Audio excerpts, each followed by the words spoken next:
Question number 4 में हमें बता दिया गया है कि इस फंक्शन में लेफ़्ट हैंड लिमिट इक्वल है राइट हैंड लिमिट के।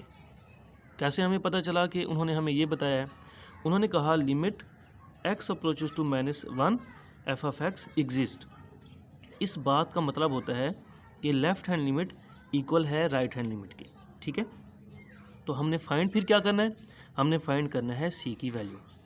तो हम लेफ़्ट हैंड लिमिट पहले लिखेंगे, left hand limit f of x limit x approaches to क्या है -1 है, -1 लेफ़्ट हैंड लिमिट की वजह से ऊपर नेगेटिव का सिंबल। अब लेफ़्ट हैंड लिमिट के लिए हम ऐसा फंक्शन चूज़ करेंगे जहाँ लेस देन -1 हो। हमारी लिमिट -1 है ना, तो less than -1 x less than -1 इसके सामने मौजूद है, तो ये यूज़ करेंगे।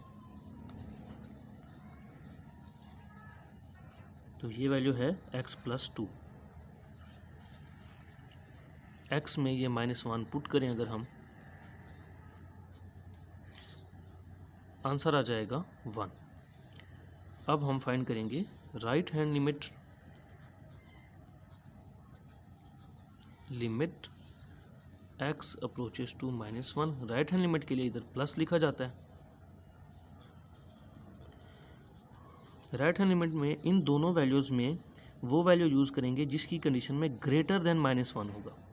-1 ही क्यों, क्योंकि हमारा जो लिमिट है वो -1 है, तो greater than x greater than -1 इसके सामने मौजूद है, तो ये यूज़ करेंगे हम c + 2 को।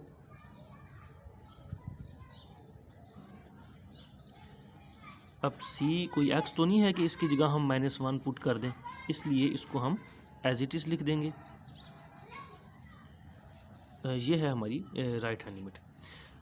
अब कंडीशन के मुताबिक लेफ़्ट हैंड लिमिट और राइट हैंड लिमिट दोनों इक्वल हैं। कहेंगे according to given condition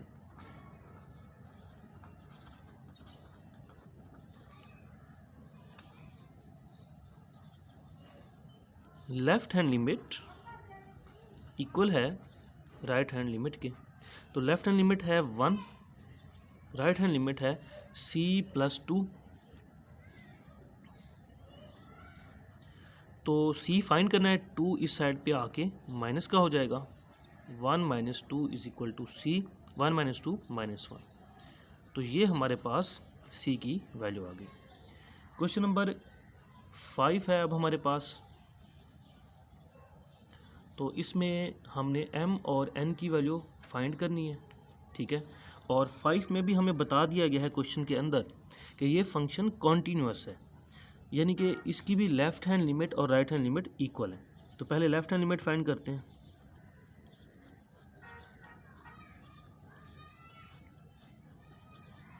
limit x approaches to, और इस सवाल के अंदर, सवाल इधर मैंने लिखा नहीं है, सवाल के अंदर उन्होंने हमें वैल्यू बता दी है कि वैल्यू हमारी 3 है।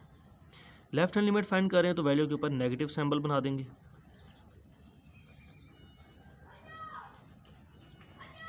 लेफ़्ट हैंड लिमिट के लिए हम ऐसा फंक्शन चूज़ करेंगे जहां लेस देन 3 हो, x लेस देन 3। तो इस फंक्शन की कंडीशन में लेस देन 3 है, तो ये फंक्शन चूज़ करेंगे हम mx। x की जगह ये 3 पुट करेंगे, तो ये बन जाएगा 3m। ये तो होगी लेफ़्ट हैंड लिमिट। अब है हमारे पास right hand limit. Limit x approaches to 3, क्योंकि राइट हैंड लिमिट है तो 3 के ऊपर पॉजिटिव सिंबल बना देंगे। Limit x approaches to 3, right hand limit में ऐसा फंक्शन चूज़ करेंगे जहां ग्रेटर देन 3 की कंडीशन हो। इसमें लेस देन 3 की कंडीशन है, यहाँ इक्वल टू 3 लिखा हुआ है, ये है ग्रेटर देन 3। तो ग्रेटर देन 3 वाली वैल्यू है -2x + 9। x की जगह ये 3 पुट करेंगे हम, -2 × 3 -6, -6 + 9 3।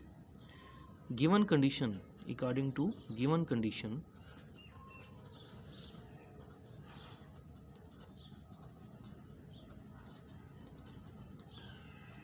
लेफ़्ट हैंड लिमिट इक्वल है राइट हैंड लिमिट के। लेफ़्ट हैंड लिमिट है 3m, राइट हैंड लिमिट है 3। ये 3 इस 3 से जाके डिवाइड होगा, तो आंसर आ जाएगा 1।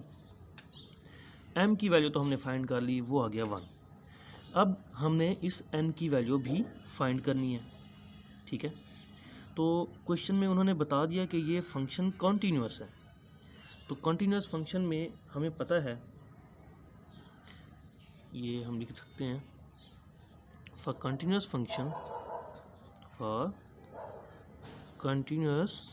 फंक्शन जो limit x approaches to c, limit f approaches to c f of x equal होता है f ऑफ c के।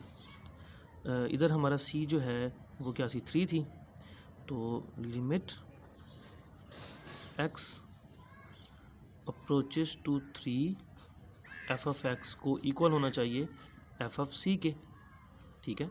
तो ये कंडीशन, तीसरी कंडीशन है कॉन्टीन्यूअस फंक्शन की। तो कॉन्टीन्यूअस फंक्शन में ऐसा होना चाहिए, और उन्होंने बता दिया हमारा सवाल कॉन्टीन्यूअस है, तो उसके हिसाब से इन दोनों को इक्वल रखना है हमने। अब f ऑफ c क्या है और ये क्या है, इसको हम बोलते हैं लेफ़्ट हैंड लिमिट और राइट हैंड लिमिट, ठीक है। इनमें से कोई भी वैल्यू हम ले लें, तो चाहे हम राइट हैंड लिमिट की वैल्यू ले लें जो कि आई है 3, और चाहे हम लेफ़्ट हैंड लिमिट की वैल्यू ले लें जो कि 3m आई है, फिर m की वैल्यू आ गई है 1, m की वैल्यू 1 इधर पुट करें, ये भी 3 आ जाएगा। तो ये वैल्यू जो हमारे पास बन रही है, ये बन रही है 3। अब f ऑफ c, इसकी वैल्यू अगर हमने फाइंड करनी है तो ये हम फाइंड कर लेते हैं। f ऑफ c जो है उसमें हम इन तीनों में से वो वैल्यू लेते हैं जिसकी कंडीशन में इक्वल हो, तो इसकी कंडीशन में इक्वल है, ठीक है, तो इसलिए ये वैल्यू लेंगे। f ऑफ c की वैल्यू है n, तो हम f ऑफ c के नीचे n पुट कर देंगे, तो देखें n की वैल्यू हमें ऑटोमेटिकली मिल गई। ये था क्वेश्चन नंबर 5 का पार्ट 1। अब है क्वेश्चन नंबर 5 का ही पार्ट 2। इसमें जो वैल्यू है वो 3 दे दी गई है क्वेश्चन के अंदर, और बताया गया है कि फंक्शन कॉन्टीन्यूअस है। क्योंकि ये क्वेश्चन 5 का पार्ट है, तो जो क्वेश्चन 5 के पहले पार्ट की कंडीशंस थी वही सेम इसमें है, यानी कि इसमें भी left hand limit right hand limit equal है। तो पहले लेफ़्ट हैंड लिमिट पुट करेंगे हम, या फाइंड करेंगे f of x limit x approaches to 3, क्योंकि लेफ़्ट हैंड लिमिट है इसलिए नेगेटिव का सिंबल ऊपर यूज़ करेंगे, x approaches to 3 f of x। हम इन दोनों में से वो फंक्शन चूज़ करेंगे लेफ़्ट हैंड लिमिट के लिए जहाँ लेस देन का सिंबल हो, जिसकी कंडीशन में, इसकी कंडीशन में x ग्रेटर देन है, इसकी कंडीशन में x लेस देन है, तो ये mx हम यूज़ करेंगे। x की जगह हम 3 पुट करेंगे, तो ये हो जाएगा 3m। क्लियर। अब हमने जो है वो राइट हैंड लिमिट फाइंड कर लेनी है। Limit x approaches to 3, right hand limit में इधर प्लस लिखा जाता है, x की जगह 3 पुट कर देंगे, पहले फंक्शन लिखेंगे।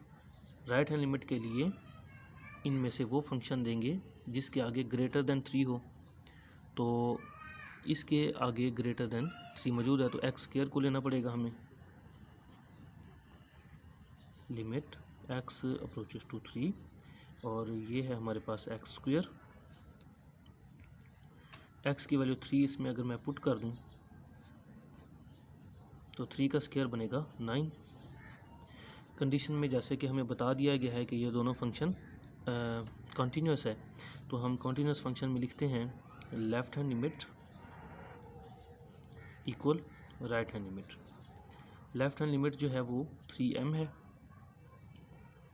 राइट हैंड लिमिट 9 है, m हमने फाइंड करना है, तो 3 जाके 9 से डिवाइड हो जाएगा, तो m की वैल्यू हमें हासिल हो गई है 3।